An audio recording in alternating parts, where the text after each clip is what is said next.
summon thee before me. I ask for your help. Black Phillip. What dost thou want?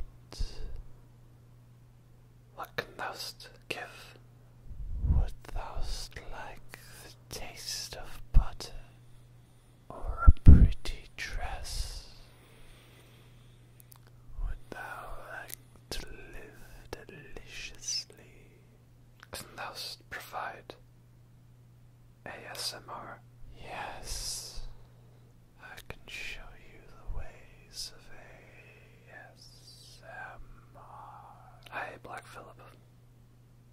I'll take ye up on your offer. I will guide thy hand.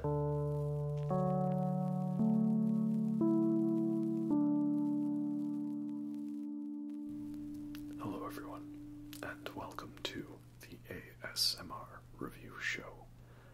For this video, I am going to be talking about the 2015 New England folktale horror movie, The Witch, or the VVitch, however you might choose to jokingly pronounce it based on the spelling. I believe the spelling was done as this was the way director Robert Eggers had noticed it written in journals and writings of the time period, and thought it was interesting and unique. Well, it's not exactly appropriate, but I have this beer called Space Goat IPA, and it's like all sci-fi and future, which is the complete opposite of the setting we have for this video. But it has a goat on it, and as we know, there is a goat in this movie, Black Phillip. One might say that Black Phillip is the goat, if you know what I mean. It's a tasty little fruity IPA, that's for sure. Very nice and strong. That's how I like it. So, The Witch is a really, really great horror movie, but it's not a straight up horror movie. Like, I remember when this one first came out, I didn't watch it, but I heard it was really good. And I also heard from a lot of people that, oh, it was like so boring, and like you don't even see a witch that much in it, and like nothing much happens. Like, oh, it's just so lame. So of course, naturally, I was interested in it because that's normally my type of movies, you know. Like, oh, that 2001 A Space Odyssey movie is so boring. Oh, that Death Stranding game is just so boring. Oh, that Tree of Life one, there's like dinosaurs in it for like 30 minutes. Like, what was that all about? And I'm just like, oh, sign me up. Yes, yes, good.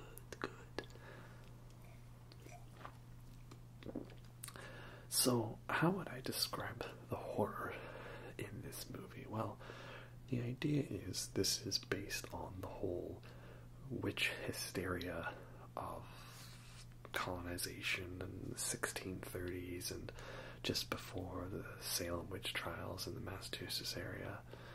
And, you know, it's about this horror of assuming that everyone you know and love is secretly out to kill you because they think you're something that you're not.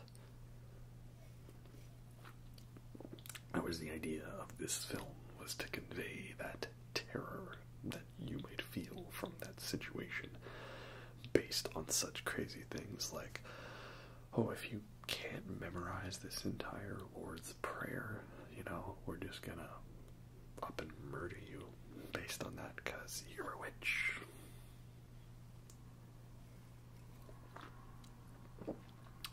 And funny enough, the Satanic Temple endorsed this movie for its accurate portrayal of the times, and that's one thing I really like about this movie and Robert Eggers' other masterpiece. She does a really good job of nailing the dialogue in the film. Just sounds very period accurate, the way the characters talk, and can make it a little difficult to understand at times because the way that the characters talk is not really common of dialect today. You know, so make sure you watch it with subtitles, perhaps. It's my recommendation. It's not, that great of a film. It's not that violent. There's like some creepy scenes here and there, and some bloody moments, that's for sure. I think I'm very not squeamish when it comes to that sort of thing. Like, usually when there's lots of gross, bloody stuff in movies, I'm actually more fascinated because I'm looking at the artistry behind it. Like, how did they set up that visual effects shot, and how much of that was practical, and was that a stunt double?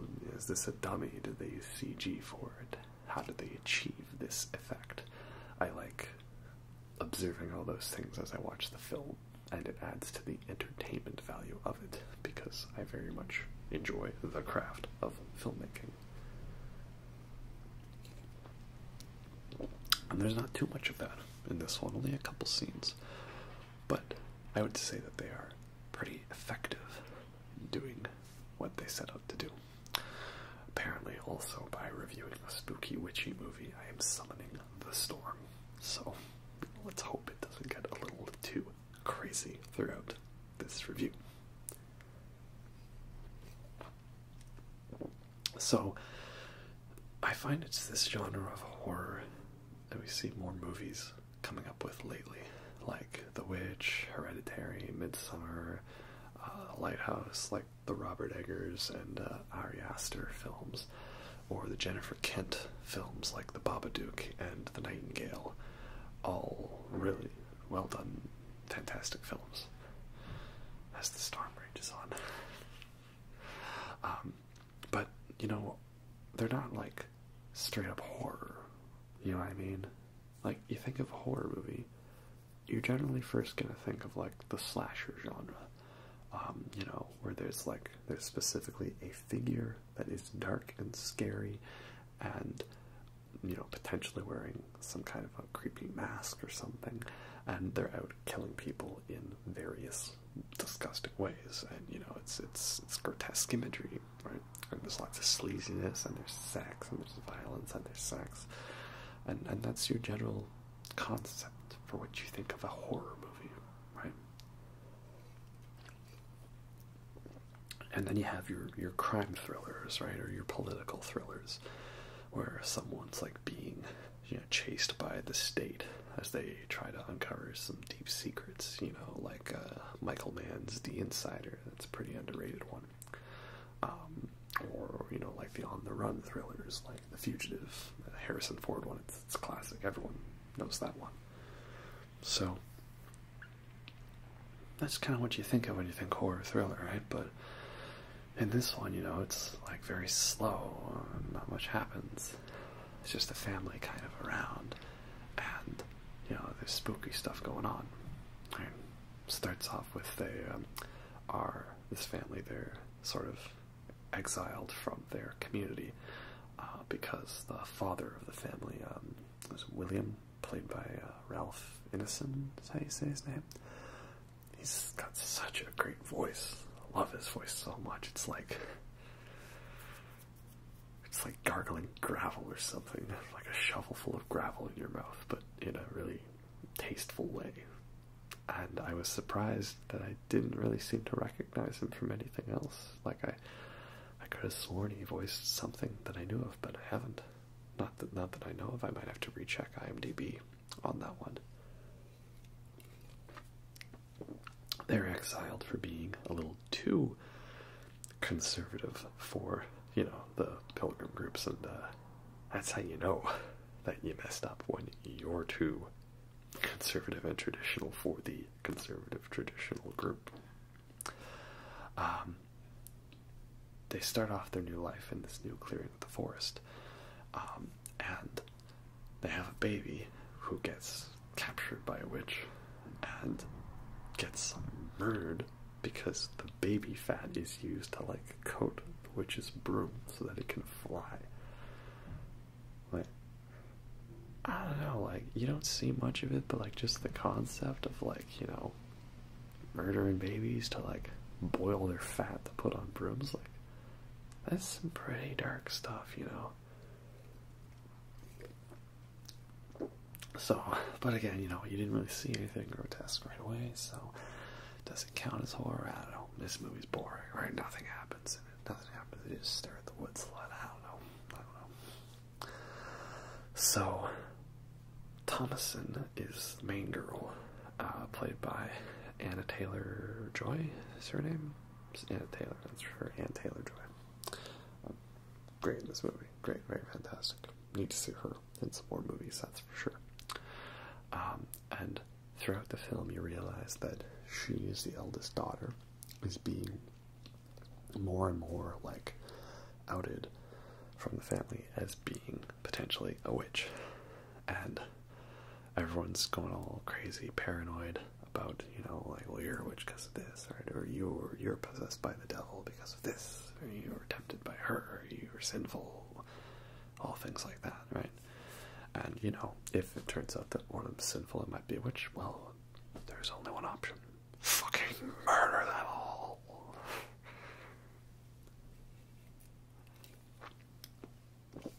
And another nice detail is we see that their crops are getting killed off by a blight, that they're not able to harvest their food. And this is because there is this, is it ergot fungus?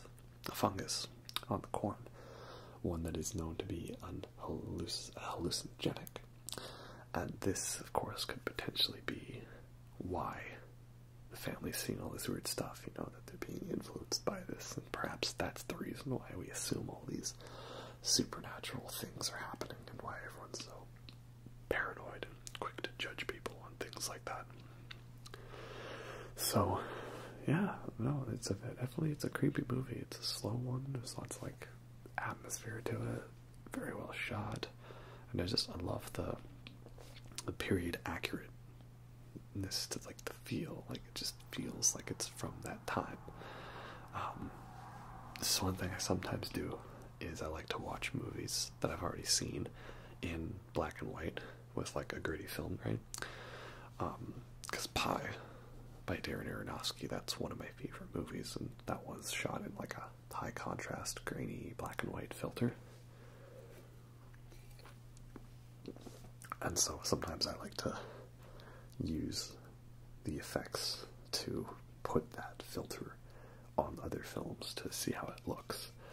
A couple that looked really great, well, Alien, of course, always looks great, but it doesn't make it feel like it's from '79. It makes it feel like it's a real high-budget film from like the 50s, which is pretty cool. And then the other one that looks really retro in that way is Brazil, the 1985 Terry Gilliam film. That one looks so good in black and white, and this is one that I would like to watch as well, partially because Robert Eggers' other film, The Lighthouse, is in that gritty film grain black and white with like the near perfect square aspect ratio.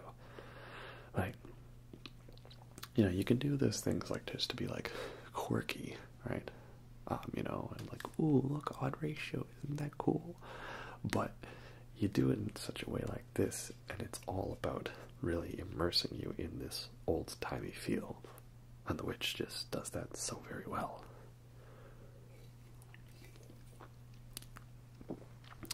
And so many great creepy moments in this, like the bit where the boy Caleb, he gets lost and he stumbles across the witch's hut, and she comes out looking like this really beautiful woman, like kind of like Kat Dennings almost, and you know, goes up and kisses him, and it turns out she's got this real grotesque hand.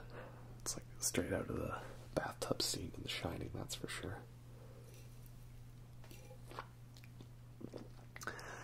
And you know, he's all like possessed, and he's like dying, and he can't recite the Lord's Prayer properly. And then two little kids, Jonas and Mercy, they're all freaking out and stuff and saying, she's a witch, she's cursed him. Yeah. This is a good one. This is a good one. Like, again, the horror is not straight up like, you know, there's a witch out there and she's gonna jump out and go boo, and someone's gonna go, ah, it's the witch. And then at the end, you know, they're gonna catch her and put her on the stake and burn her, and then everyone's all walking around in a circle, like high-fiving each other, like, yeah, we did it, we killed the witch. Wasn't that a good time? Like, that's not what this is. And it's not a jump scare fest, and it's not some found footage film, you know, where people walk around going all like, okay, is the camera on? Is it capturing that? Okay. And then all of a sudden, like, they turn the camera around and the ghost goes, blah. Like, that's not this kind of movie. Right? It's about putting you in the horror of being accused of being a witch when you are not. That is why we follow Thomasin mostly throughout the film, and from her perspective. We know that she is not a witch. There is never any, you know, uncertainty to that, like, maybe she is evil. Like, we can tell even when she says, like, it was me that cursed them, I am the witch, and that is what I have done. That she's obviously just messing with the kids, trying to scare them. But we see how that ends up spiraling out of control. And we know that there's an actual witch out there doing creepy stuff. It's the one that took the baby in the beginning, the one that seduced and somehow harmed and possessed Caleb. And then we all realized that the real mastermind behind it all was the goat.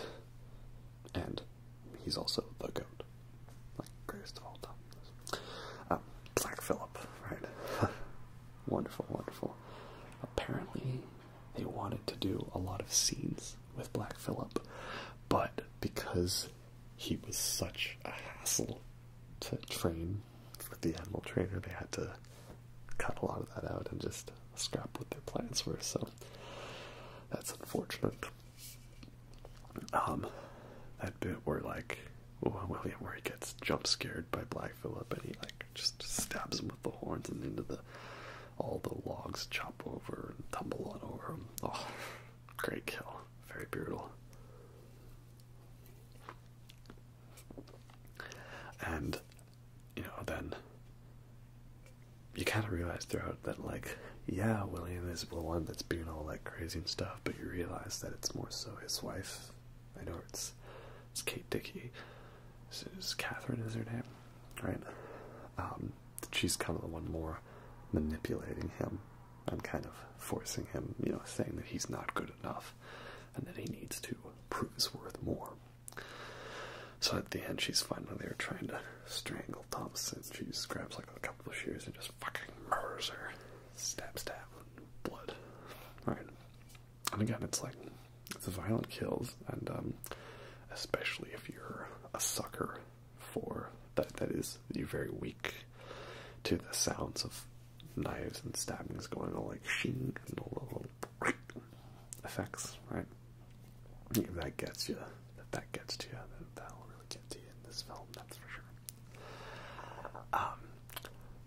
But again, not really bloody, not really violent, not that bad. Again, the horror, it's all, again, I don't want to say, like, psychological, because psychological implies that, like, the movie's messing with your mind and manipulating you on, like, what your beliefs on what the reality of the film is.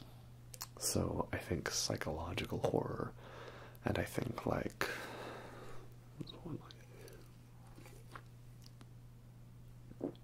my first thing I come to on that is David Lynch, right?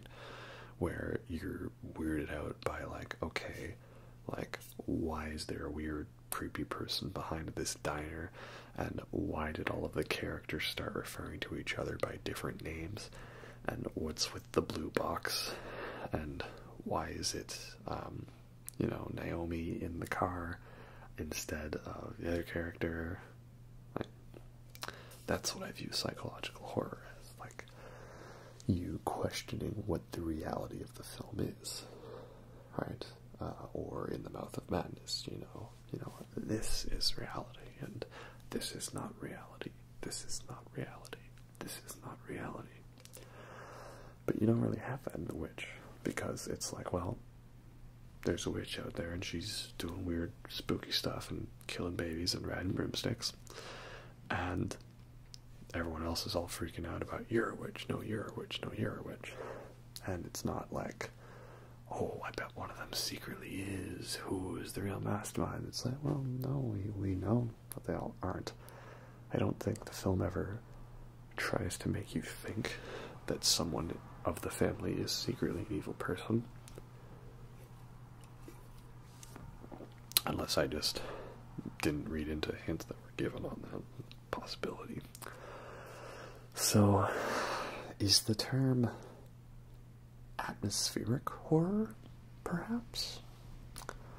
Where the idea is to create this unsettling atmosphere of, like, oppressive dread that, like, lays on you like thick smog, and it just smothers you in this oppressive atmosphere of hopelessness and despair, and it weighs you down, and it just hurts you in all the places that hurt the most. That's more so the vibe I get from this type of film. Atmospheric horror film, perhaps. And that description would fit nicely to a lot of the other similar ones I mentioned. Like Babadook, right? All metaphorical atmospheric horror about grief totally destroying a person, and about a jealous mother's inherent, like, psychological will to destroy her own son. It's a pretty dark topic that not many other films want to touch. Like, a lot of films will jokingly touch on Freud stuff, you know, like mother and son, you know, not so much touch about the opposite of, you know, mother and son and stabby. So, that's another good one on that. And like Hereditary, like, it's a weird exorcism possession movie of sorts, but it's more so about after that first big kill, that big scare in the movie, it's all just about making you feel like a really shitty, fucked up person for the next hour or so after that. And then it's not even really about the weird demon possession stuff, because that's such a small portion of the movie, and it never really, like, you know, reveals any of it as a big twist. Like, it all just sort of happens, and like, yeah, you should have seen this all coming. You probably figured this out by now. And then Midsommar, like, literally opens with a giant mural spoiling the entire film for you. And I remember that when Midsommar was coming out, I was really, really hyped to see that one. I had a friend of mine who was constantly complaining about how Hereditary was a garbage film. Like, oh, I knew that was going to happen, and I knew that was going to happen, and then just, oh, so predictable. So I watched Hereditary, of course, on that, like, ooh, can't wait to see what this is going to be like. And this was also to prepare for seeing Midsommar. And so I knew, okay, Ari Aster's style is that he really likes to not hide anything. Like, it's not about subtle foreshadowing, right? You know, this is no Edgar Wright, where if you look carefully, you realize that all the colors in the background correspond to how characters die, or anything like that. This is very overt. We're not trying to hide it. Subtlety is not his suit. And so then when Midsommar just opens with that mural, I just was like, okay, quick, I'm going to scan this, and this is totally spoilers. But it's only there for a few seconds, and since you don't know the plot yet, you can't really register what it is. So, this is a great mural, by the way. Very, very beautiful painting.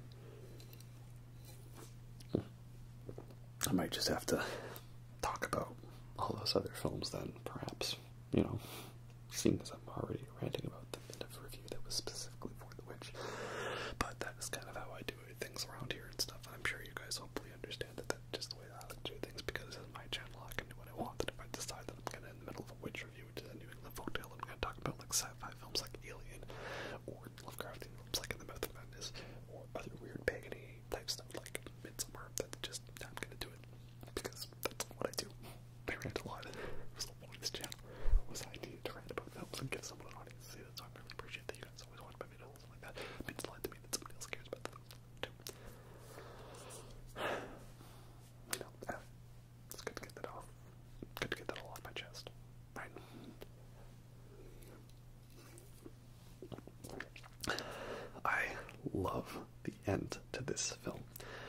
because first off, we have a very, unintentional, maybe intentional ASMR scene, one that I parodied in the intro to the video. Thomason stands before Black Phillip and essentially asks him to take her in because she has lost all of her family, right? Some of them she had to murder herself because they were turned against her, and so she has no choice but to accept the new family and become a witch. And, you could view that as kind of freeing and accepting, but also pretty dark and messed up. Similar themes to Midsommar. That one is definitely a little more like not a happy ending. Like, that one plays on the horror trips. I'm getting ahead of myself. We have to do Midsommar in its own video to talk about that. But in The Witch, it's like a little more justified. Because, yes, everything was manipulated to have Thomason eventually become a witch. But, like, someone was literally trying to murder her, so what else do you do? It wasn't like, oh, well, like, he peed on a tree, so murder is the only option. Right? That's Midsommar for you. So, Thompson's there with Black Phillip, and, first he doesn't say anything, and then, he says in that beautiful, crisp, clear ASMR from Hell voice, what dost thou want? To which he says, what canst thou give? And then he follows it up with a couple other great lines. As the storm gets even more intense, it's a really good moment. Right? He says, wouldst thou like the taste of butter? Because that was a pretty big delicacy back then, It's very difficult to make butter back then, so you can just buy giant tubs of it at your local supermarket and just make all the cookies. And are a pretty dress. And then that final line, it's just all the tingles. Wouldst thou like to live deliciously? And then you can just briefly see this figure in the back, rests his hand on her shoulder, and, I will guide thy hand.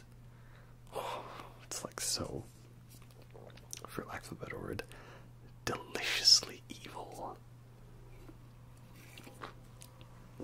Then Black Phillip leads her to the forest, to the girls' locker room, where all the witches are having their ceremony, and presumably they've killed Jonas and Mercy and used their body fat to make them fly, and they all are levitating up, and she levitates up, and it's all spooky, and such a chilling ending. I love this movie. Real great, very violent. Where it needs to be. Not overdone, though. Not overly senseless. And yeah, that is The Witch. It's so good. Perhaps I'm glad I didn't see it when it first came out. It might not have been one that I could have appreciated for what it was at the time. I think myself in 2015, I'm a different person now than I was then, and I think I can appreciate this film in different ways than I would have at the time. So that's important, like when you watch a film and who you are at the time reflects what you think of it. So some films I can think I didn't like when I first saw them. I had to become a different person first to get it and understand it. One such film I can think of, it's not my favorite film, but it is a very good one, and that's Magnolia, Paul Thomas Anderson film, right? I remember I didn't really care for it when I first saw it, and now I think it's a very good film. I don't love it, though.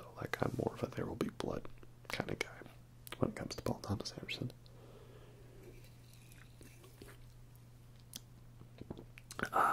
So yeah, I'm glad that I saw it when I was ready to see it. If that makes sense. You know, perhaps there's some films you didn't like that you should go back and try if you feel you're a different person who would appreciate these things a little more now. You know, doesn't it feel great as well, like, to finally get it? Not that, you know, every time you dislike a film it means, like, you just don't get it. That gets thrown around a little too much, unfortunately. But yeah, The Witch, great film, very spooky. I love Robert Eggers' style very much. And then of course he has another film which I already talked about a little bit in a previous video, but perhaps it's just so good and I have so many things to say that I might have to give it its own video.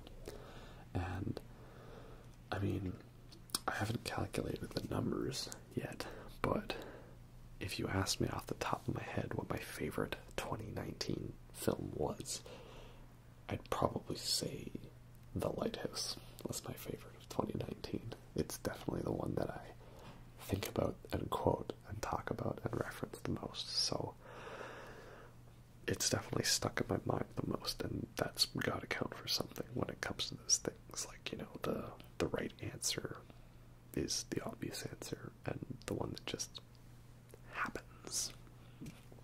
So I know that Robert Eggers is attempting to start filming again on a new project called, like, The Norseman or The Norseman, something like that.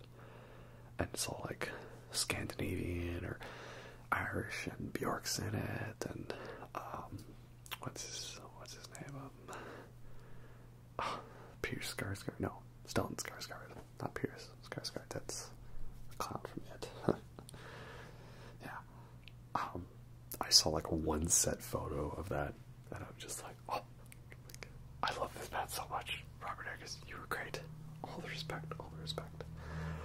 So yeah, very excited to see lots of good up-and-coming horror movie directors that are really scoring it big on there, you know.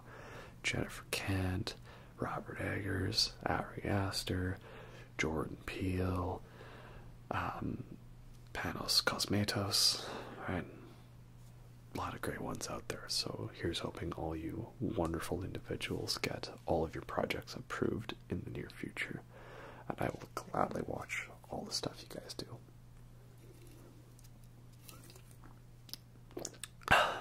Anyway, I guess that's all we've got for this one.